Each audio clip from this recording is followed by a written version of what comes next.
Magandang araw mga iginagalang na manonood. Kasama nyo ngayon ang channel na Crash Moto. Ano ang kahanga-hanga sa kilalang Kawasaki H2R na motorsiklo? Ang H2R ay may napakalakas na makina. Ang 1 litrong power unit ay nagbibigay ng 326 na kabayo ng pinakamataas na lakas. Dahil dito, kayang lampasan ng motorsiklo ang bilis na 400 km kada oras. Di ba nakakabaliw ang mga numerong yan? At dahil saan naman yun? Tama, turbo. Ang pagtaas ng presyo ng hangin sa intake ay nagpapadagdag ng dami ng gasolina at lakas na nakukuha mula sa bawat unit ng volume ng makina kada oras. Ang nagnenega o compressor ay may 3 uri base sa pagpapaandar: turbo, mechanical at electrical na compressor. Sa isang kwento na may pamagat na nagsisimula sa ilang salita, ikinuwento ko ang tungkol sa turbocharging at paggamit nito sa motorsiklo. Kung di nyo pa napanood ang episode sa turbo, highly recommended ko ito. Sa parehong video, nangako akong tatalakayin sa hiwalay na kwento ang mechanical compressor at gamit nito sa motorsiklo. At maniwala kayo, mas malalim ang paksang ito kaysa akala ng marami. Pakinggan ninyo ang ilang salita tungkol sa compressor na motorsiklo. Umupo ng komportable, interesante ito.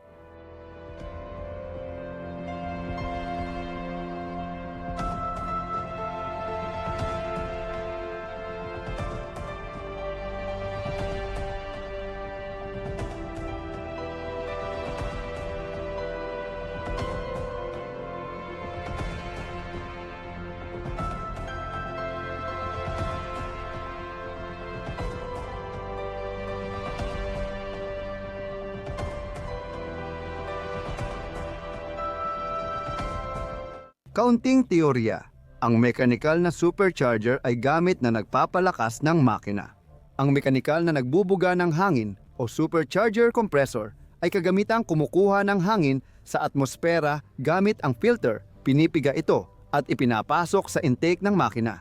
Ang mga compressor ay hinahati sa volumetric at dynamic base sa prinsipyo ng pagbubuga. Ang volumetric ay nagbubuga ng hangin ng pa-impulse at pakonti-konti ayon sa dami. Sa ganitong disenyo, tampok ang cam type mula Roots at Eaton, United States, screw type mula Lysholm, United States at Mercedes, Germany, spiral type mula Gilada, Germany, at vane type mula Power Plus, United Kingdom, na ginamit sa pre-war Morris garages at Rolls-Royce Merlin.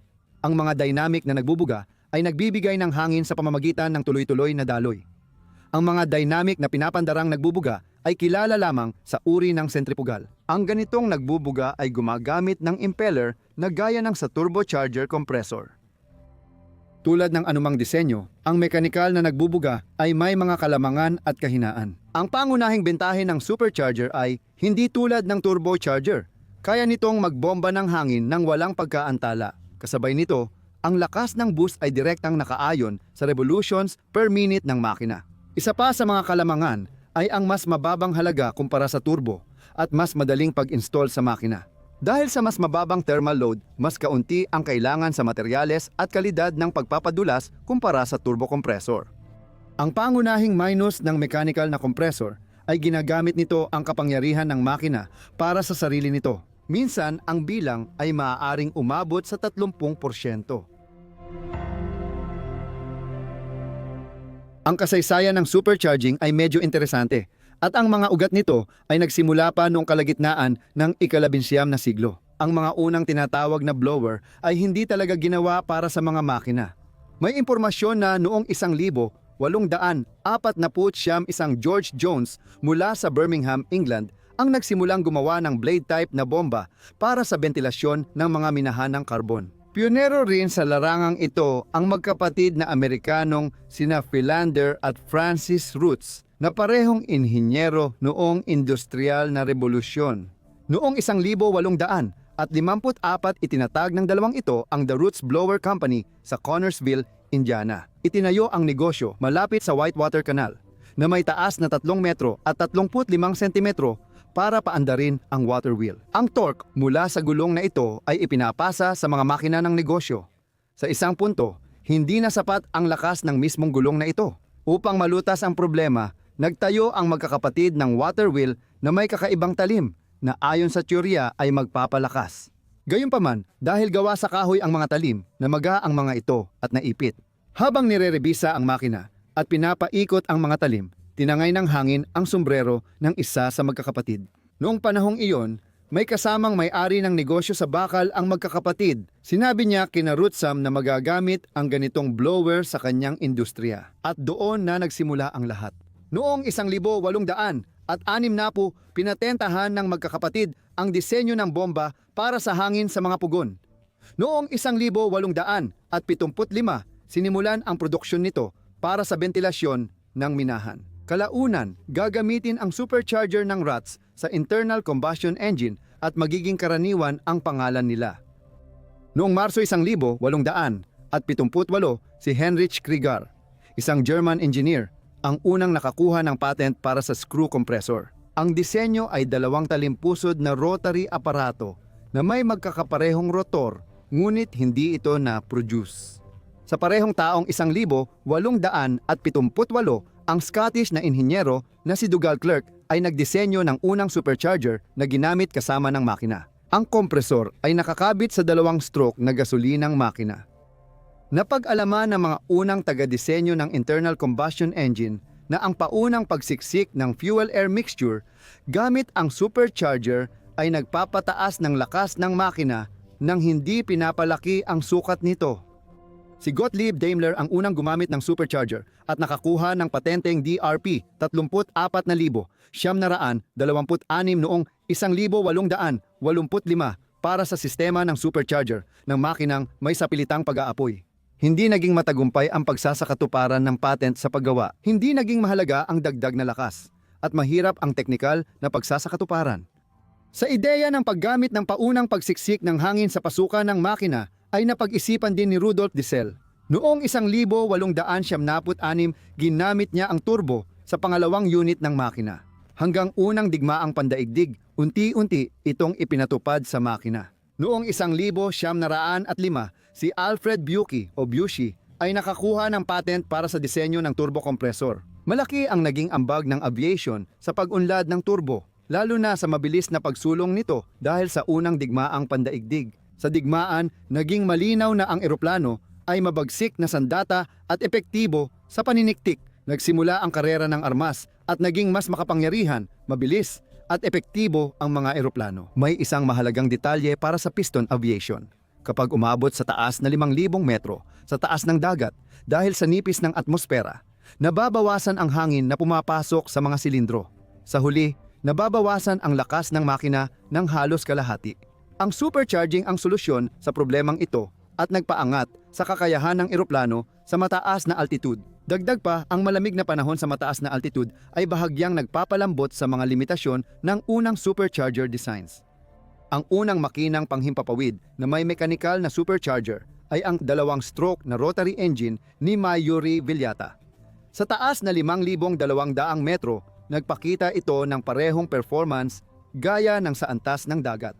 Paano ito karaniwang nangyayari? Madalas, ang gumagawa ng makinang panghimpapawid ay siya ring gumagawa ng makina para sa kotse at motorsiklo o kaya'y nakikipag-ugnayan sa ibang gumagawa ng makina. Madaling sabihin, mabilis na ginamit ang supercharger sa paggawa ng kotse at motorsiklo. Noong 1923, nagsimulang ikabit sa mga karerang sasakyan ng Fiat at Mercedes ang mechanical na supercharger na disenyo ni Whiting. Dito, tulad ng dati, nagsimula ang pag-unlad. May isang tao na unang naglagay ng Wunderwaffe sa sasakyang pangkarera at nanalo. At agad-agad, kung pinapayagan ng mga kondisyon at pati na rin ng mga patakaran ng laro, nagsisimulang mag-isip ang ibang mga kumpanya at kumpanya. Teka, sandali, anong ginagawa nila? Kami ba? Kalbo o dehado? Gagawin din namin yan, pero mas maganda pa at tatalunin namin ang mga mayabang na yan. Ganyan halos ang mga usapan tuwing may teknolohikal na karera ng armas. Noong dekada 1920, umabot na ang mekanikal na supercharger sa mga motorsiklo. O mas tama sigurong sabihin, nagsimulang gumamit ng teknolohiyang ito ang mga gumagawa ng motorsiklo. Sa ganitong sitwasyon, ano ang dapat gawin? Tama ka, kailangang magdisenyo ng high-performance na racing motorsiklo na kayang lampasan ang mga kalaban at ipromote ang kumpanya. Ang unang motorsiklo sa mundo na may mechanical supercharger ay lumabas noong taong 1,925. Pagsapit ng kalagitnaan ng dekada 30, halos lahat ng respetadong kumpanya ng motorsiklo gaya ng AJS Velocet, BMW, Bro Superior, DKW, NSU, Moto Guzzi at Gilera ay nag-e-eksperimento na sa supercharger. Ito ang tunay na gintong panahon ng supercharger na tumagal hanggang sa simula ng dekada 50. Pero sige, himayin natin. Taong 1925, sa mekanikal na supercharging ng motorsiklo, nagtagumpay ang mga Aleman mula Victoria Werke. Si Gustav Steinlein, inhinyero ng kumpanya, ang lumikha ng motorsiklong ito para sa karera at record. Bilang basihan, ginamit ang seryang Victoria KR na may 500cc na overhead valve na oposito na inilagay ng pahalang sa frame. Nilagyan ng Roots-type compressor ang makina. At sa unang pagtatangka noong 1925 na abot ng Victoria motorcycle ang 146 kph sa 1 kilometro. Pagkatapos ng ilang mga pagbabago, noong 1926 bumalik ang motorsiklo kasama si Adolfo Brudes sa track malapit sa Freiburg at umabot sila sa bilis na 166 kilometro kada oras. Ito ang bagong record ng bilis ng motorsiklo sa Alemanya. Hindi rin perpekto ang makina. Halimbawa, dahil sa lakas ng supercharger, uminit ng sobra ang likurang silindro. Kagiliw-giliw na ang pagdevelop ng kompresor na motorsiklo ng Victoria Werke ay mabilis na itinigil habang sinimulan ni Rudolf Schleicher ang paggawa ng mga kompresor sa BMW sa parehong panahon. Maaaring nagkaroon ng kasunduan sa pagitan ng Victoria at BMW. Ayon sa impormasyon, ang isa sa unang motorsiklo na may supercharger ay gawa ni Michael McEvoy ng McEvoy Motorcycles gamit ang JAB na makina noong 1926. Gayunpaman, wala akong nahanap na kumpirmasyon sa katotohanan ito. Malamang, ito ay mataas ang performance na V-twin na motorsiklo kaya umabot ito ng 180 hanggang 170 km pang-pace at nagtala ng maraming record. Ang unang BMW motorsiklo na may supercharger ay ang WR750 racing model noong 1929. Si Rudolf Schleicher, taga-disenyo ng BMW R37 racing motorsiklo, ang nakaisip maglagay ng supercharger sa opposed na 2-silindrong makina. Nagtrabaho siyang taga-disenyo dito pero umalis sa BMW bago nagawa ang unang prototype. Ipinasa niya lahat ng kanyang disenyo kay Joseph Hopp, mekanikong pangkarera, at kay Ernst Jakob Henne, racer ng BMW at kampeon ng Germany noong 1927. Ang dalawang ito ay nagawang tapusin ang proyekto. Ang mga unang makina ng BMW na may supercharger ay pinatakbo sa testing stand noong 1928. At makalipas ang isang taon, handa na ang motorsiklo na WR750. Sa ibabaw ng gearbox ay nilagay ang blade-type supercharger ni Arnold Soler, na ayon sa gamit ay kayang magbigay ng pressure sa makina hanggang 2 bar. Kaunting tungkol kay Soler, si Arnold na isang Swiss ayon sa nasyonalidad ay ipinanganak noong 1882. Nag-aral siya bilang mekaniko sa Gebrüder Sulzer AG at noong 1906 ay nagtapos bilang mechanical engineer sa Technical Center ng Winterthur, Switzerland. Bago magsimula ang unang digmaang pandaigdig, nakuha na ni Arnold ang ilang patent sa disenyo ng supercharger. Nagtrabaho rin siya sa larangang ito sa Argus Motoren Gesellschaft, Horsch at Röhr Auto AG. Ang mga supercharger na disenyo ni Soler ay gagamitin ng mga kumpanyang BMW, NSU, DKW at iba pa. Malaki ang ambag ni Soler sa pag-unlad ng kompresor na motorsiklo at mababanggit pa natin ang kanyang pangalan sa kwentong ito. Balikan natin ang BMW VR750.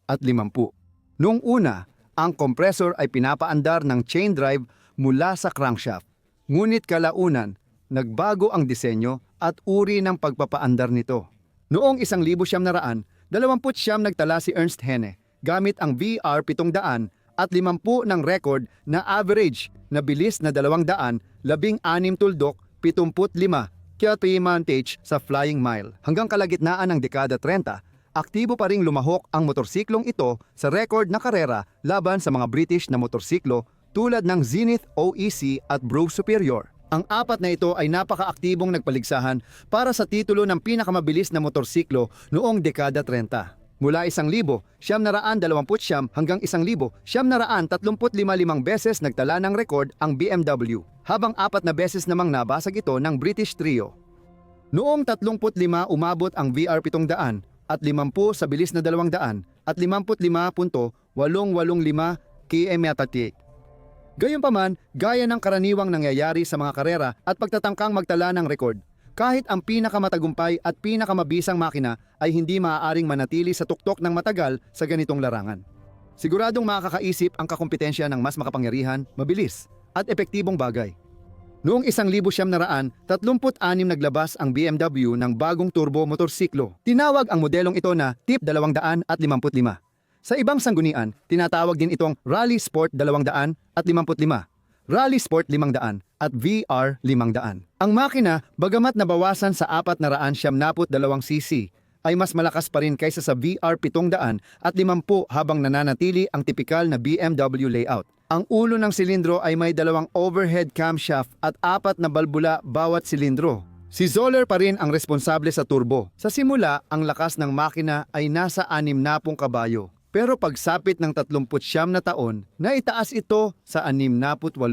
Umaabot ang motorsiklo ng 200 at 25 kilometro kada oras at may bigat na 137 kilo. Para sa top atmospheric 500 noon, ang silindrong Norton ay may 50 kabayo, 200 km/h at 100 at 40 kilo. Noong Nobyembre 28, 1937, si Ernst Henn ay nagtakda ng mataas na marka sa kompetisyon laban sa mga Briton para sa rekord ng pinakamataas na bilis. Ang 500cc na BMW compressor ay nilagyan ng fairing at sa pagtaas ng boost pressure, umabot sa 108 kabayo ang lakas nito sa 8,000 RPM. Sa isinara para sa karerang autobahn, ipinakita ni Henne ang average na pinakamataas na bilis na 270 tuldok 503 kilometro bawat oras sa pagtakbo, pabalik at paalis.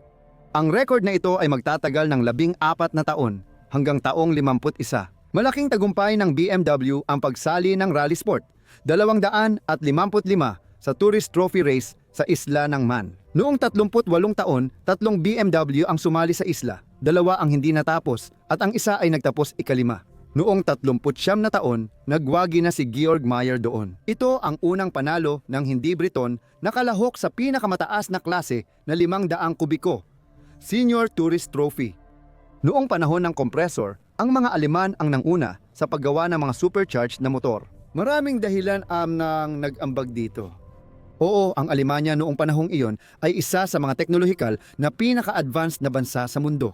Kung ano-anong makabago at bago ang kanilang nililikha. Alam nyo naman, ang karera at pagtatangkang mag-record ay nangangailangan ng malaking puhunan na hindi rin tiyak kung mababawi sa panalo o podium. Bukod sa malakas na teknolohiya, may papel din ang politikal na sitwasyon sa pag-unlad ng mga sasakyang pangkarera at motorsiklo sa Alemanya noong dekada 30. Nang mamuno si Hitler at ang mga Nazi, labis na naging politikal ang esports. Kailangang ipakita ng mga atletang Aleman ang kahusayan ng bansa at sistemang pampulitika sa kanilang tagumpay para makahikayat ng taga-suporta. Malaking halaga at pondo ang inilaan sa auto at motorsport at sa paggawa ng mga kagamitang pampalakasan sa proyektong ito. Malaking bahagi ng pondo ay napunta sa account ng Daimler-Benz at Auto Union. Sa perang ito mismo nilikha ang mga tanyag na pilak na pana. Pero pati ang mga kumpanyang gumagawa ng motorsiklo ay nakatanggap din ng sapat na pondo. Hindi lang BMW ang nagtagumpay sa paggawa ng turbo na motorsiklo. Handa ring tumupad sa atas ng partido ang isa pang kumpanyang Aleman, ang DKW. Sa DKW, itatayo ang pinakamaraming motorsiklo na may turbo sa buong kasaysayan. Bakit? Simple lang. Sa simula ng dekada 30, ito ang pinakamalaking kumpanya ng motorsiklo sa mundo na may 20,000 empleyado. Teknolohiya, mahuhusay na inhinyero, pasilidad sa produksyon at pagsubok, at pera. Lahat ng ito ay nasa DKW. Nagsimulang magtrabaho ang mga espesyalista ng kumpanyang ito sa mga makinang may supercharger noong huling bahagi ng dekada 20. Ngunit iba ang paraan ng paggawa nito kumpara sa BMW o Victoria. Una, 2 stroke ang makina. Pangalawa, hugis ang silindro na may 2 piston kada isa. Pangatlo, may likidong pagpapalamig. At pang-apat, piston type na kompresor. Kapansin-pansin ang huling detalye dahil si Arnold Zoller, inventor ng Zoller Vane Type Compressor, ang nagdisenyo ng mga makinang ito. Madaling paliwanag ang pagpili ng piston type compressor. Nagbibigay ito ng presyon tuwing kailangan sa intake phase. Sinubukan ng mga German na inhinyero ang napakaraming iba't ibang mga opsyon. May compressor sa crankcase at hiwalay na silindro. Direktang drive mula crankshaft gamit gear transmission. Sa pagpasok ng fuel mixture sa compressor gamit ang reed valves at cylindrical na balbula. Hindi basta pinili ang pihugis na silindro sa eskema ni Garelli. Hindi posible ang paggamit ng turbo sa dalawang stroke na makina na may klasikong ayos. Ang fuel-air mixture ay basta na lang tinatangay palabas sa exhaust tract. Noong 1929 gumawa si Hugo Rupe ng unang DKW motorsiklo na may turbo gamit ang piston compressor. Dalawang modelo, 173cc na 12 kabayo ang lakas at 250cc na 17 kabayo ang lakas. Sa mga larawang ito, makikita ninyo ang eskema ng makina. Bandang kalagitnaan ng dekada 30, lumitaw ang 500cc at 600cc na makina ni Zoller na may turbo. Ngunit sa kalagitnaan ng dekada 30, binago ni Arnold ang direksyon ng pag-unlad ng DKW compressors at gumamit ng centrifugal supercharger. Noong Oktubre 1937, naghanda ang DKW ng mga binagong twin URE na makinang gumagamit ng methanol para sa pagtatala ng speed record. Si Ewald Kluge at kasamahan niyang si Walfried Winkler ay nagmaneho ng mga inihandang makina. Ang 250cc ay may 49 na kabayo at ang 350cc ay mga 60. Gumamit ang mga motorsiklo ng mga espesyal na fairing para mapabuti ang aerodynamics. Ang mga speedrun ay isinagawa sa bahagi ng autobahn sa pagitan ng Frankfurt at Darmstadt kung saan 14 na speed record ang naitala. Sa mga kompresor na motorsiklo ng DKW, napakaraming tagumpay ang naabot. Pinakamaingay at mahalaga rito ang panalo ni Ewald Kluge sa 250cc class ng Tourist Trophy Race noong 1938 sa isla ng Man. Hindi naging hadlang kay Kluge ang mataas na konsumo ng gasolina para manalo. Halos 16 litro bawat 100 kilometro ang gamit ng makina sa karera. Nanalo si Kluge sa 12 sa 14 na karerang sinalihan niya noong 1938 at pumangalawa sa natitira. Kaya siya ang naging kampeyon ng Europa sa 250cc na klase. Sa pagtatapos ng season, nakuha niya ang titulong kampeon ng mga kampeon. Isang parangal na ibinibigay lamang sa mga racer na nakakuha ng pinakamataas na posibleng puntos sa mga kompetisyon sa Europa. Ang pinakamataas na antas ng inhenyeriya ng DKW ay ang motorsiklong ito. Sa kanyang opposed na dalawang stroke na makina, 4 na piston ang gumagalaw sa dalawang silindro na magkaharap sa isa't isa. Sinimulan ang pagdevelop ng makinang ito noong 1936. Ang disenyo nito ay naging kawili-wili at puno ng pangako. Pinlano ang displacement ng makina sa 200 at 53 at 50 at 500 kubiko. Ngunit may mga DKW na kompresor motorsiklo na mahusay sa karera. Naantala ang proyekto at isinantabi, tapos sumiklab ang digmaan kaya nawala ng saysay ang mga karera. Noong 1945, ang pabrika ng DKW sa Chopau ay napasailalim sa impluensya ng Soviet.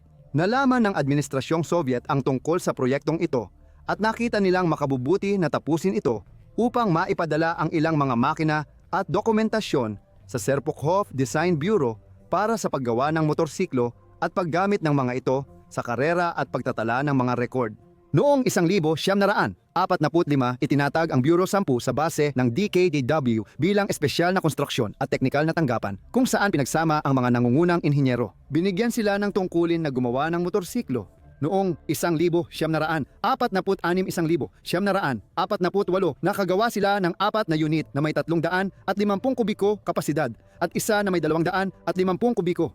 Ang lakas ay 60 at 45 kabayo ayon sa pagkakasunod. Sa Alemanya, matapos mabuwag ang SKTB-10, naging interesado si Kurt Kuhnke at kumuha ng ilang taga-disenyo mula DKW para gumawa ng 250cc na racing makina. Batay sa ibang ulat, may isang makina na itinago mula sa Soviet at dinala sa Federal Republic of Germany. Sa motorsiklong ito, lumahok si Kurt sa mga karera noong 50 at 51. Ang makinang ito ay nandito pa rin hanggang ngayon. Tatalakayin pa natin sa ibang kabanata ang mga kompresor ng DKW na napunta sa Unyong Soviet. Ang NSU, ang ikatlong kumpanyang Aleman na gumawa ng motorsiklong may supercharger.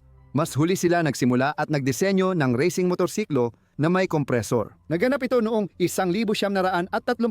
Ang motorsiklo na ginawa ni Albert Roeder ay nilagyan ng 2 silindrong overhead valve na makina na may kapasidad na 350 sentimetro kubiko na nagbibigay ng humigit kumulang 50 kabayo na lakas.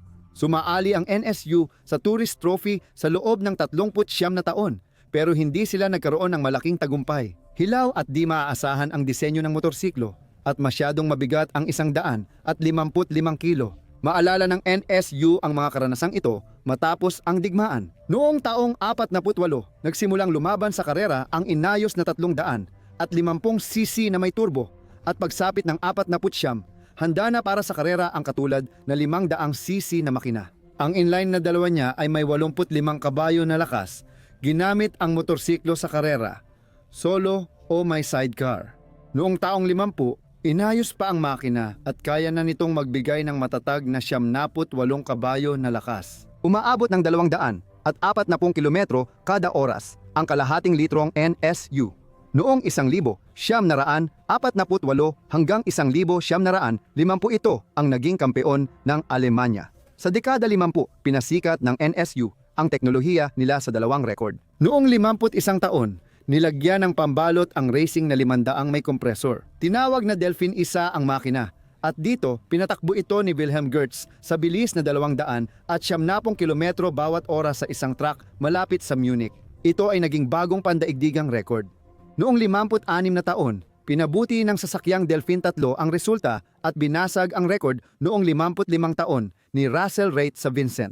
Sa Bonneville Salt Flats, umabot sa 338.79 kmh ang NSU na may kompresor.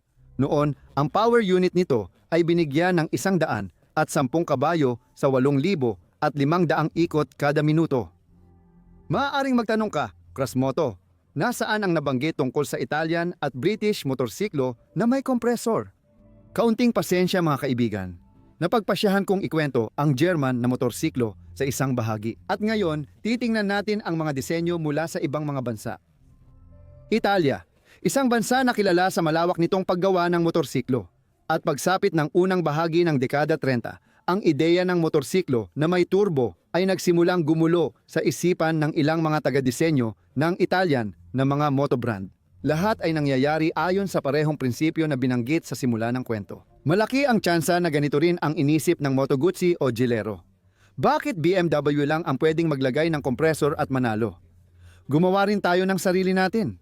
Noong 1931 sa Moto Guzzi, nag-develop sila ng 500cc 4 na silindrong kompresor para sa karera at record. Sa isang punto, nagpasya ang pamunuan ng kumpanya na komplikado at magastos ang proyekto.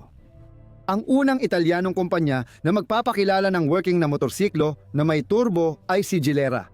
Pero ang kwento ng pangunahing modelong Randin ay hindi nagsimula sa Gilera. Noong panahong iyon, ang futuristikong Transverse Inline 4 ay dinevelop sa kalagitnaan ng dekada 20 ng 2 Italianong inhinyero na sina Carlo Giannini at Piero Rimor. Nagpasya silang ilagay ang 4-cylinder engine ng pahalang sa axis ng motorsiklo para sa mas mahusay na pagpapalamig. Makaraan ang ilang taon, handa na ang 500cc na makina na may overhead camshaft at nagbibigay ng mga 28 kabayo ng lakas. Ang motorsiklo mula OPRA ay unang ipinakita sa eksibisyon sa Milan noong ika-28. Inaasahan ito sa karera, ngunit hindi pinalad ang makina at mga piloto. Si Graf Bonmartini na nagpondo sa proyekto ay isa ring racer at aviator. Sa simula ng dekada 30, itinatag niya ang Kompanya Nasyonal Aeronautica. Sa loob ng 33 taon, pinili niyang pagbutihin ang teknolohiya at napagtanto niyang ang supercharger ang pinakamainam na solusyon para sa tagumpay nito. Ang makina ay binago ng husto. Pinalitan ang sukat ng grupo ng silindro at piston. Inihilig ng 45 degree pasulong ang block ng silindro para sa kompresor, dinagdagan ng pangalawang camshaft sa distribusyon ng gas, nilagyan ng water cooling at ikinabit ang Roots-type supercharger. Sa ika-34 na taon, handa na ang sasakyan para sa mga pagsubok at pinangalanan ito ni Graf na Randin. ibig sabihin ay swallow. Unang sumali ang Swallow sa Grand Prix ng Tripoli noong 1935 kung saan nakuha ni Taruffi at Rasetti ang una at ikalawang pwesto. Nilagyan ng fairing ang motorsiklo na CNA Randin. Ngunit sa Grand Prix ng Italia, hindi pinalad ang Swallow. Ikalima lang ang pinakamataas na pwesto ni Taruffi. Pero nagtala siya ng ilang speed records, kabilang ang 200 at 44 tuldok, 62 kilometro bawat oras. Noong panahong iyon, nagpasya si Graf Bonmartini na magbitiw at ibinenta ang kumpanyang CNA sa kumpanya ng paggawa ng eroplano na Caproni. Hindi interesado sa motorsiklo si Caproni kaya inutusan niya si Taruffi na maghahanap ng bibili. At dito pumasok ang kumpanya ng Gilera. Naging interesado sila kay Randin kaya binili nila ang lahat ng 6 na motorsiklo at nakuha rin ang suporta ni Taruffi. Inayos ng maingat ang motorsiklo at noong 37, nagpakita ito ng mahusay na resulta sa Grand Prix. Noong Oktubre rin ng taon na yon, sandaling hawak ng Gilera Randin ang absolutong record sa bilis. Sa track A4 ipinakita ng motorsiklo ni Taruffi ang bilis na 274.18 kilometro kada oras. Ang record na ito ay tatagal ng mahigit 1 buwan bago talunin ni Ernst Henne gamit ang BMW. Pagsapit ng taong 1,900, 39 ang Gilera, 500 ay nakakamit ng 72 kabayo sa 8,000 revolusyon kada minuto na isang napakagandang tagumpay. Napigilan ng digmaan ang karagdagang pag-unlad ng Gilera compressors. Gayunpaman, malaki ang magiging impluwensya ng modelong Randin sa mga makina ng tatak na ito matapos ang digmaan. Ang Moto Guzzi at Benelli ang unang gumamit ng kompresor sa mga isang silindrong makina na nagdulot ng problema. Laging may presyon ang kompresor, pero ang makina ay kumukuha lang ng timpla kapag bukas ang intake valve. Sa 3 natitirang stroke, pwedeng tumaas ang presyon sa intake track sa delikadong antas. Dahil dito, naglagay ng receiver sa pagitan ng kompresor at makina. Sa kasamaang palad, hindi naman naging sulit ang lahat ng mga komplikasyong ito. Noong 39 na taon, muling tinutukan ng mga inhinyero ng Moto Guzzi ang supercharger at gumawa ng 3 silindrong 500cc na makina na may 2 overhead camshaft. Ang tinatayang lakas nito ay 80 kabayo. Sa ibabaw ng transmission na may 5 bilis, inilagay ang isang cassette na blade-type supercharger. Ginawa ang motorsiklo 40 taon na ang nakalipas, pero natigil ito dahil sa digmaan. Nahuli ang Benelli. Maganda ang takbo ng motorsiklo nila sa karera noong dekada 30, pero noong 1938 at 1939, natalo sila ng mas malalakas na DKW sa podium. Nagdesisyon si Giuseppe Benelli na kailangan din nilang gumamit ng supercharger para mapanatili ang kalamangan. Handa na ang Benelli Racing na may kompresor noong 39. Ang makina na may 200 at 50cc na overhead valve na inline 4 at root supercharger ay maipagmamalaki ang lakas na 52 kabayo sa 10,000 revolusyon kada minuto. Matapos ang mga pagsubok ni Salvatore Baranciani sa kalsadang Pesaro-Fano na umabot ng mahigit 200 at 30 kilometro bawat oras, ipinakita ang maliit na racing machine sa Milan Exhibition noong Disyembre 39.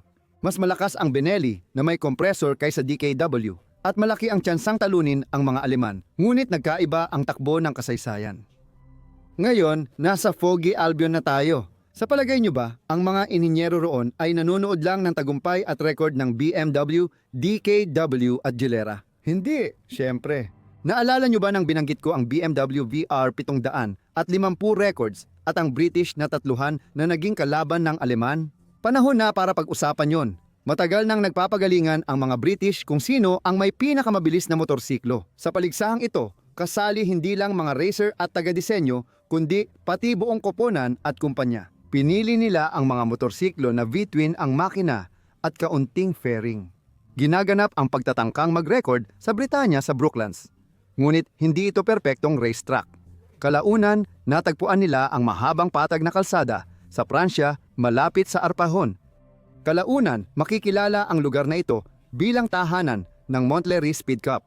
Pagsapit ng taong 20, umabot na sa sukdulan ang mga atmospheric na litrong V-twin ng Jab at wala nang maidadagdag pa sa kanilang lakas. Ang bilis ng mga motorsiklo ay umabot na lang sa 205 hanggang 210 kilometro kada oras. Dumating na ang panahon para gamitin ang supercharger. Dapat ding banggitin na malapit ang OEC Brooks Superior at Zenith sa isa't isa. Siyempre, may kompetisyon sa pagitan nila, pero kadalasan nagtutulungan ang mga ginoong ito para makamit ang karangalan para sa kanilang bansa. Kasabay nito, iniiwasan ng mga malalaking tagagawa tulad ng Norton, Birmingham Small Arms at Triumph ang usaping karera ng bilis. Sa Britanya, si Zenith ang pinakamasigasig na motorsiklong taga-suporta ng rekord ng bilis. Sa panahon ng kanilang kasikatan noong 1900 at 18 hanggang 1900 at 30, mas marami silang napanalunang gintong bituin sa Brooklands at mas maraming pandaigdigang rekord ng bilis kaysa sa alinmang ibang tatak maliban sa BMW. Noong 1926 inilabas ang bagong motorsiklo ng Zenith na may malaking twin na job. Pinaganda ito bawat taon at noong 1930 nilagyan ng kompresor ang makina. Naabot ang mataas na kalidad. Ang potensyal ng 1 litrong twin ay nasa humigit kumulang 80 kabayo sa 6,000 revolusyon kada minuto. Noong 1930 sa Cork, Ireland, nagtala si Joe Wright ng pandaigdigang record sa bilis na 242.5 kilometro bawat oras. Gayunpaman, ang record na ito ay may kaugnayan sa kaguluhan at kalituhan. Ayon sa opisyal na talaan ng Pandaigdigang Federasyon ng Motorsiklo, ang record noong Nobyembre 1930 ay gamit pa rin ang OEC Temple J.A. Prestwich. Si Joe Wright ay nagtala ng record ng bilis sa lupa gamit ang motorsiklong OEC noong Agosto 31, 1930 sa Arpajon, Pransya. Pero wala pang isang buwan, mas maganda ang naging resulta ni Ernst Henne gamit ang BMW. Determinado ang mga Briton na baguhin ang record kaya naghahanda sila para sa karera sa Cork, Ireland noong Nobyembre. Kahit handa ang OEC noong Nobyembre, 1,930 sa Cork naroon ang dalawang motorsiklo. Ang OEC na inihanda ng espesyalistang si Claude Temple at isang reserbang Zenith JAB na may supercharger para kung magkaproblema ang unang motorsiklo. Noong Nobyembre 6 nasira ang OEC kaya ginamit ni Joe Wright ang Zenith ng ilang araw at pinatakbo ito hanggang umabot ng 242.5 kilometro bawat oras. Pero ang opisyal na record ay naitala sa OEC na siyang idineklara bilang motorsiklo kung saan itatatag ang record. Maaaring dahil din ito sa pagkabangkarote ng Zenith noong taong 30 at nagtagal lang hanggang 48 dahil sa pinansyal na tulong. At itong mga eksenang ito para sa kasaysayan ay kinunan na gamit ang motorsiklong OEC. Sa usapin ng makina, magkapareho ang mga motorsiklo. Sa OEC, kapansin-pansin ang kakaibang suspensyon ng harapang gulong. Pinapayagan ng sistemang ito na magkaroon ng mas mataas na katatagan habang tumatakbo sa tuwid na daan sa mataas na bilis. Ganun lang yon. Kumusta naman ang lagay sa Brooks Superior? Noong dekada 30, lumabas ang Brooks Superior na may supercharger. Isa pang bersyon ng record-breaking na motorsiklo na may job twin. Ang napakagandang motorsiklong ito ay lalaban para sa titulo ng pinakamabilis hanggang sa taong 37. Si Erik Ferichhoff ay nagpatakbo ng motorsiklong ito sa Gyon, Hungary noong 1936 at umabot ng 263.64 km at Beijing. Sa susunod na taon, pinabuti pa ni Erik ang record niya sa 273.25 km at nagtala rin ng bagong speed record sa motorsiklo na may sidecar. Noong Nobyembre ng 1937, nagtala ng bagong record si Ernst Henne mula Alemanya. Si Erik Ferichhoff ay bumalik din sa Hungary noong parehong buwan. Pinatakbo niya ang Brooks Superior hanggang 270 kph, halos record na. Ngunit nawalan siya ng kontrol at lumipad palabas ng truck kasama ang motorsiklo. Buhay pa si Erik nang dalhin sa klinika ng universidad, ngunit pumanaw siya nang hindi na muling nagkamalay.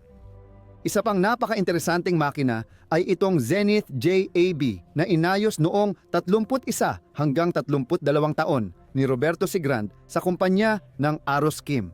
Ang kapasidad ng dobleng JAB ay 1 at 7 litro at ang turbo ay inilagay sa ibabaw ng transmisyon. Ang motorsiklo ay tinawag na Super Kim. Ayon sa di pa kumpirmadong impormasyon, hawak ni Sigrand noong dekada 30 ang South American speed record na 250 kilometro bawat oras. Noong dekada 30, namayani sa mga karera sa Isla ng Man ang 350cc Velocet at 500cc Norton. Noong 37 at 38 taon, Nakita ng mga Briton ang pagdomina ng BMW at iba't ibang DKW sa karerang lansangan. Hindi ito katanggap-tanggap para sa mga taga-isla ng ulap. Dalawang kumpanya, Velocet at AJS, ang gumawa ng supercharged na motorsiklo. Simulan natin sa AJS. Noong taong 35, sa eksibisyon sa Olympia, unang ipinakita ang dinisenyo ni Bert Collier na overhead valve na 500 kubiko na makinang 5, 4 at 1 road na motorsiklo na may ganitong makina. Hindi na i-produce ng maramihan ang makinang ito at pagsapit ng 38, nag-evolve ito mula sa pangkaraniwang gamit tungo sa pangkarera na may compressor na disenyo ni Zoller. Pero sobrang umiinit ang makina, kaya kinailangan gumamit ng liquid cooling. Pagsapit ng 39, halos handa na ang motorsiklo para sa karera.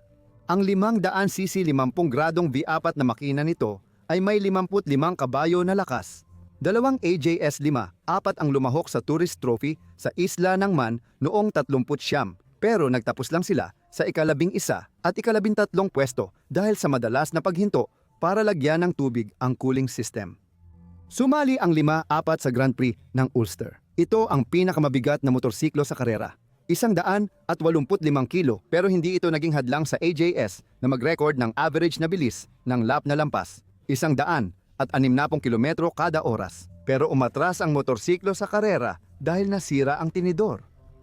Noong 1946 muling nakilala ang AJS-5, 4 sa ilang karera at nanalo pa sa isa sa Belgium. Sinimulan ng AJS ang pagdevelop ng bagong racing motorsiklo na horizontal inline twin na may supercharger. Noong 46 tapos na ang lahat. Ang pangalawa sa mga makinang ito ay ang Velocet Roarer na ginawa ni Charles Udall mula sa Veloz Limited. Nagdisenyo si Charles ng bagong motorsiklo at makina para rito. Sa unang tingin, ito ay parang isang inline na dalawa. Pero kapag tiningnan mo ang guhit ng makina, makikita mong ito ay isang pinagsamang unit. Ang dalawang crankshaft ng Roarer ay umiikot ng magkasalungat kaya nakakansela ang reaktibong puwersa. Totoo, ito ang British na bersyon ng matagumpay na BMW flat twin. Pero may patayong silindro at inayos na depekto ng Bavarian na kumpanya. Ang Velocity Twin ay may 500 kubiko na displacement at nagbibigay ng humigit kumulang 54 na kabayo.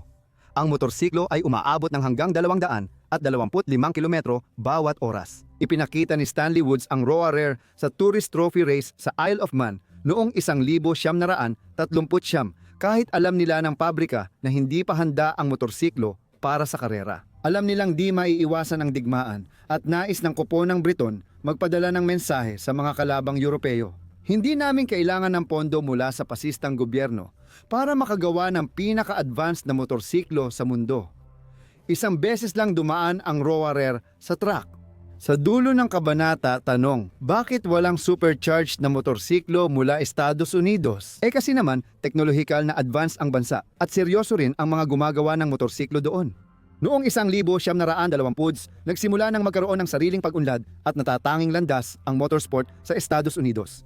Hindi pumupunta ang mga Amerikano sa Europa para makipagkarera, kaya nagkaroon sila ng sarili nilang mga patakaran at karera sa kanilang kontinente. Dahil dito, hindi nasali ang Estados Unidos sa kompetisyon ng kompresor na motorsiklo.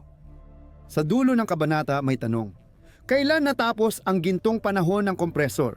Noong tag-init ng taong 46, ipinagbawal ng Pandaigdigang Federasyon ng Motorsiklo ang turbo sa mga karera sa kalsada. Simple lang ang punto. Ang paggamit ng kompresor ay masyadong nilalayo ang teknolohiya ng karera sa regular na modelo. Nagpatuloy ang paggamit ng kompresor sa Alemanya at Unyong Sobyet. Tinanggap ang Alemanya sa Pandaigdigang Federasyon ng Motorsiklo noong 1951 at ang Unyong Sobyet noong 1956. At halos sa parehong panahon, ititigil na rin sa mga bansang ito ang paggawa ng mga motorsiklo na may turbo. Kung hindi nangyari iyon noong 46, sino ang makakaalam sa itsura ng modernong industriya ng motorsiklo ngayon? Malaki ang epekto ng pag-unlad ng turbo racing engines sa teknolohiyang gamit sa karaniwang sasakyan. Pagkatapos ng nakaraang kabanata, may tanong na lumilitaw. Kumusta naman kaya ang kalagayan ng mga motorsiklo na may kompresor sa bansa ng mga Sobyet? Alam natin na ang Unyong Sobyet ay isa sa mga bansang nagsisimula pa lang sa paggawa ng motorsiklo. Ang karamihan sa mga makina ay nakabatay sa pinakamahusay na mga banyagang disenyo. Karamihan ay Aleman. Pagkatapos ng ikalawang digmaang pandaigdig, nakuha ng bansang nagwagi ang lahat ng dokumento at mga espesyalista ng pabrika ng DKW sa kanilang okupadong zona. Sa German Democratic Republic, bayan ng Chapao, sa ilalim ng Union of Soviet Socialist Republics, 5 DKW-based motorsiklo na may 2 taktong makina at magkasalungat na piston ang ginawa sa Design Bureau No. 10. Ipinadala sa Serpukhov ang lahat ng aparatong ito kasama ang dokumentasyon. Ang mga motorsiklong go-kart isa na nangangahulugang go-kart na may kompresor ay sumali sa iba't ibang pambansang paligsahan hanggang huling bahagi ng dekada 40. Ang makinang ito ay ginamit din sa Soviet na kotse na Zvezda 1. Noong taglagas ng 1,000, 746 sa 1 kilometro, umabot ito ng 139.6 na kilometro bawat oras. Ang resulta na ito ay kinilala bilang unang rekord ng bilis pagkatapos ng digmaan sa Union of Soviet Socialist Republics. Noong 1947, 47 inilabas ang Zvezda 2 na mas pinalakas ang makina gamit ang mas mataas na turbo pressure. Ang kotse ay umabot sa record na 165.89 na kilometro bawat oras. Sa Serpukhov, aktibong ginagawa ang mga motorsiklo ayon sa disenyo ni Goreli na may turbo. Nakabatay rin ang pananaliksik dito sa karanasan at imbensyon ng mga inhinyerong Aleman. Noong huling bahagi ng dekada 40, nakagawa ang All-Union Design Bureau sa Moscow ng 3 turbo racing motorsiklo sa malaking bilang. Ang S-Odin B ay may 125cc, 17 HP at 140 kph na top speed. Ang S-Diva-IB ay may 250cc, 40 HP at 175 kph. Ang S-35 naman ay may 350cc, 55 hippie at 200 kph. Ginagamit ang mga motor na ito para sa record-breaking na karera, hindi sa kalsada o circuit. Isa pang kawili-wiling makina ay ang racing motorsiklo na GMZM 35 mula Gorkovsky Motor Plant. Dinisenyo ni Naum Gudkin noong 1947. Ang power unit na may kapasidad na 339 na sentimetro kubiko ay nagbibigay ng 22 kabayo ng pinakamataas na lakas. Pero nagagawa ng mga atleta na palakasin ang makina hanggang 30 kabayo. Ang motorsiklo ay konseptual na kahawig ng BMW, pero ang makina nito ay parang kahawig lang ng Aleman. Si Gudkin ay nagsagawa ng malaking trabaho sa paggawa ng maliit na displacement na opposed engine na may dry sump. Noong 1949, nilagyan ang M35 ng blade-type compressor at tinawag itong M35K. Naitaas nila ang lakas ng makina hanggang 44 na kabayo. Sa M35K na may fairing at sidecar, umabot sila sa bilis na 171 km/h. Noon, ito ang world record para sa klase hanggang 350cc na may sidecar. Isa pang motorsiklo na may kompresor ang ginawa sa Verbite base sa racing model na M75. Narito, may natirang isang litrato nito. Ang makulay na bahagi ng motorsiklong may kompresor sa Union of Soviet Socialist Republics ay ang kometa ni Nikolai Shumilkin. Nagsimula ang kasaysayan ng record na motorsiklo ni Nikolai Nikiforovich noong dekada 30. Sinasabing si Shumilkin ang unang inhinyero sa Union of Soviet Socialist Republics na naglagay ng mekanikal na supercharger sa motorsiklo. Noong digmaan, gumagawa si Nikolai Shumilkin ng pyesa para sa abyasyon. Kasabay nito, nangangalap siya ng impormasyon sa BMW motorsiklo, umaasang makabalik sa paboritong gawain matapos ang digmaan. Matapos magtagumpay ang Union of Soviet Socialist Republics, sinimulan ni Shumilkin ang paggawa ng BMW Kometa 2 na motorsiklo. Ginamit niya bilang base ang BMW R51, isa sa pinakamagandang motorsiklo noon sa 500 sentimetro kubiko na klase. Inihanda ng inhinyero ang silindro, balbula, gumawa ng piston, at tinaas ang compression ratio sa 7 gamit ang tuyong Carter na lubrication. Nilagyan ni Shumilkin ang Kometa 2 ng Zoller compressor na pinapaandar ng gear mula sa crankshaft. Ang bersyon ng Kometa 2 noong 46 na taon ay maipagmamalaki ang lakas na 41 kabayo. Pagsapit ng 51 taon, nagawa ng Soviet na entusyasta na pataasin ang lakas ng makina hanggang 55. Dahil dito, nagtala si Shumilkin ng absolutong record sa Union of Soviet Socialist Republics sa 1 kilometro. 240.89 na kilometro bawat oras. Pagkalipas ng 1 taon, binawasan ni Nikolai ang compression at tinaasan ang turbo pressure. Ang BMW ay naglabas ng 70 kabayo. Umabot sa 211.76 na kilometro bawat oras ang record na bilis ngayong taon. Pagkatapos, sinubukan niya ang kanyang kakayahan sa pagmamaneho ng motorsiklo na may sidecar. Ang record ay umabot sa 179 buo, 7/10 bahagi ng kilometro bawat oras. Mga bandang taong 53, iminungkahi ng taga-disenyo mula sa Moscow Aviation Institute na si Blinov ang ideya ng fairing. Noong 54 na taon, ikinabit ang fairing sa bagong disenyo ng motorsiklo. Ganito ipinanganak ang ikatlong kometa. Tumaas ang pressure ng kompresor hanggang 1.8 atmosfera. Bilang gasolina, ginamit ang methanol.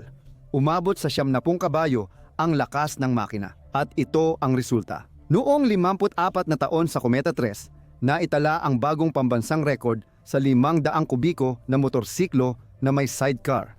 178 tuldok, 11 kilometro bawat oras. Sa pagtatapos ng taon, umabot ang bilis sa 223 tuldok 600, 63 kilometro bawat oras.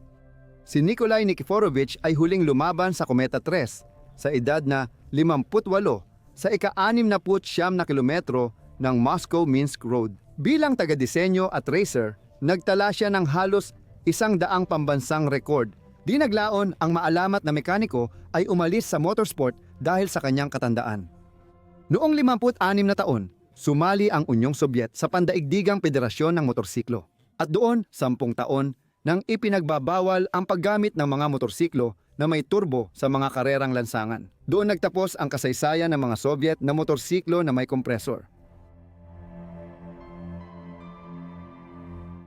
Noong kalagitnaan ng ika-20 siglo, nakalimutan na ang turbo sa motorsiklo. Ipinagbawal ang teknolohiyang ito sa mga karera, ngunit matagal na ginamit ang mga kompresor sa mga record-breaking na takbuhan tulad ng NSU Delfin 3. Noong dekada 60 at 70 ang mga turbocharged na disenyo ang namayagpag sa mga record.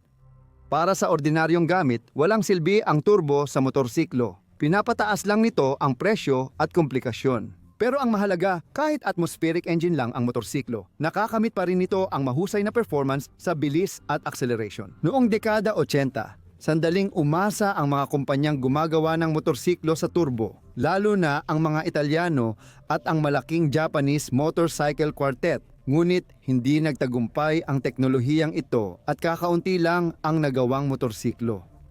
Mas detalyado kong tinalakay ang tungkol sa turbo sa segment na ito. Simula noong 1946 ipinagbawal na ang supercharger sa karera. Gayunpaman, hindi nawala ang teknolohiya. At sa pag-usbong ng tuning culture, malapit sa pagtatapos ng ika-20 siglo at sa mga sumunod na dekada, marami-rami ring mga sasakyan ang nilagyan ng mga entusyasta sa mga talyer ng supercharger. Iba-iba ang kanilang mga dahilan, mula sa kagustuhang magkaroon ng kakaibang motorsiklo kumpara sa iba, hanggang sa hangaring maging pinakaastig at pinakamabilis sa barkadahan. Naglalagay ang mga entusyasta ng supercharger sa iba't ibang motorsiklo mula Harley-Davidson, Honda Goldwing, sports bike ng Japanese Big Four hanggang maliliit na moped. Ang ganitong uri ng customizing ay naging sapat na malaki para makabuo ng mga kumpanya at negosyo na gumagawa at nagbebenta ng mga ready-made na supercharger kits para sa mga sikat na modelo ng motorsiklo. Ang pinakakilalang mga kumpanya sa mga ito ay Rotrex, ProCharger at TTS Performance. Lalo itong namutawi sa Estados Unidos kasama ng mga motorsiklong Harley-Davidson. Tignan mo lang ang mga halimaw na ito.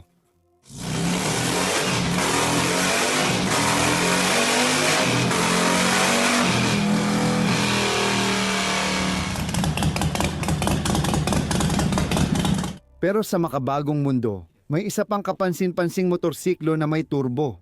At ito marahil ang kauna-unahang mass-produced na motorsiklo na may supercharger na pwedeng bilhin at karamihan sa mga bersyon nito ay pwedeng gamitin sa mga pampublikong kalsada.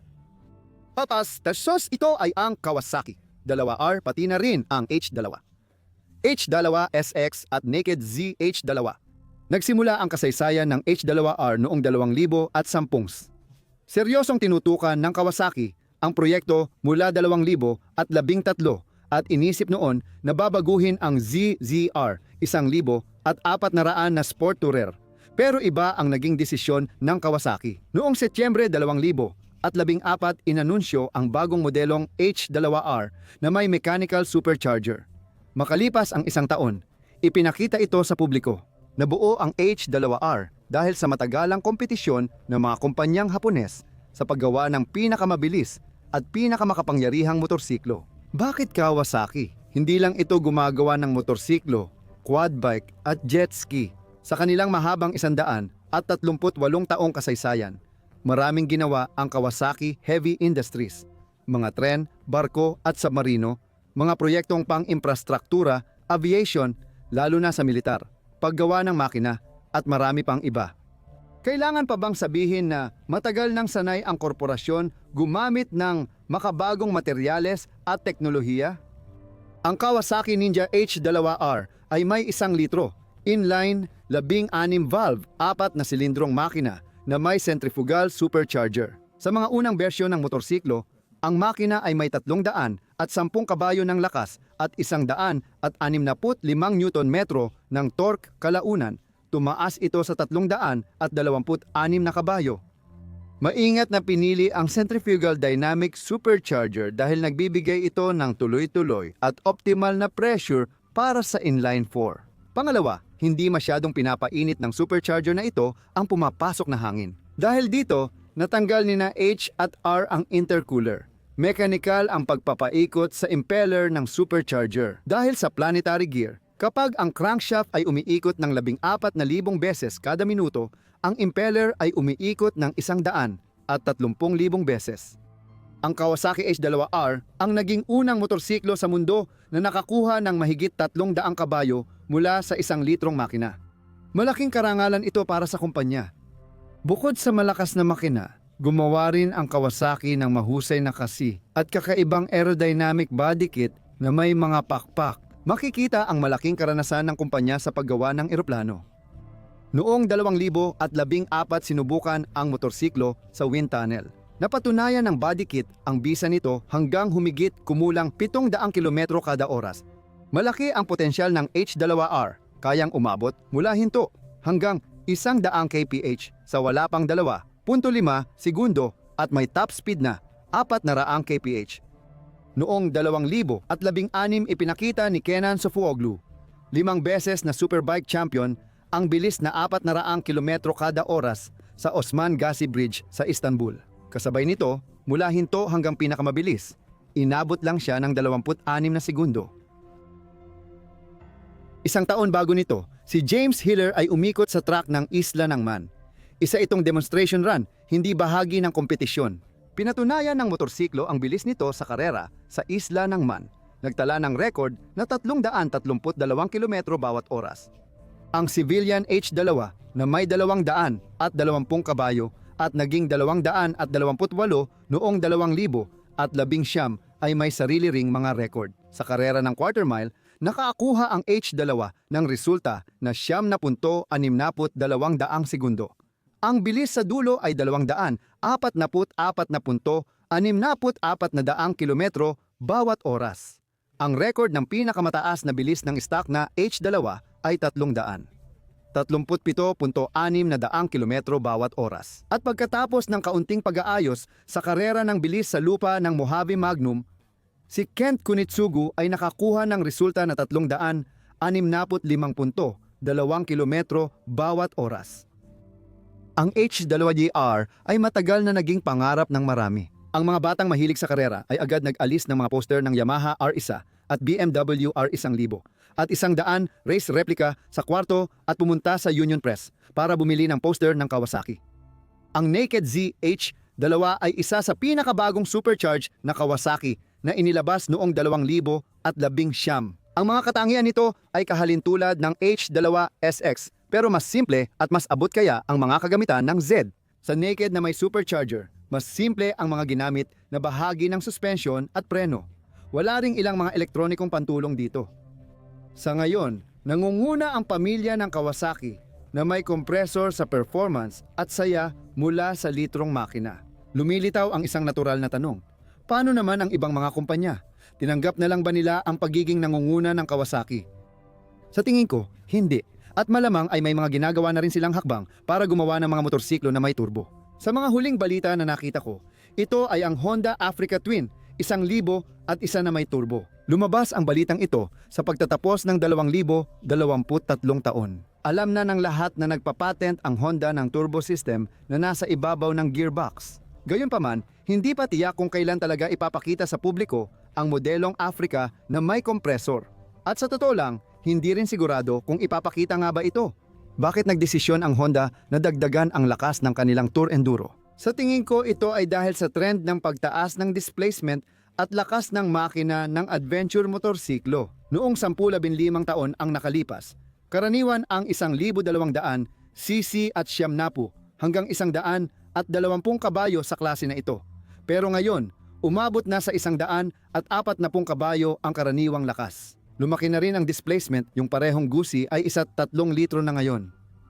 Malalaman natin sa hinaharap kung anong bagong turbo motorsiklo ang itatayo at susubaybayan natin ito. Gayunpaman, hindi magiging laganap ang ganitong makina dahil teknolohikal, mahal ang kompresor at ang pagtaas ng presyo ay di magdudulot ng mataas na benta. Karamihan ng motorsiklo na may internal combustion engine ay atmospheric pa rin. Mga kaibigan, matatapos na ang episode. Sa material na ito, tinalakay ko ng detalyado ang kasaysayan at ilang modelo ng motorsiklong may mechanical supercharger. Kwento ito ng mga karera, record, bilis, at malikhaing pag-iisip ng mga inhinyero. Tungkol din ito sa laban para sa prestihiyo at titulo ng mga tagagawa ng motorsiklo, inhinyero, designer at mga bansa. Kasama rin ang ilang pangyayaring nakakaapekto sa industriyang ito. Sana ay naging interesante at kapaki-pakinabang ang kwentong ito. Kung totoo nga ito, ang pinakamainam na magagawa mo para mapalaganap ang video na ito ay ibahagi ito sa mga kakilala at kaibigan mong mahilig sa motorsiklo at teknolohiya. Makakatulong din ang iyong komento at pag-subscribe kung hindi ka pa nakasubscribe.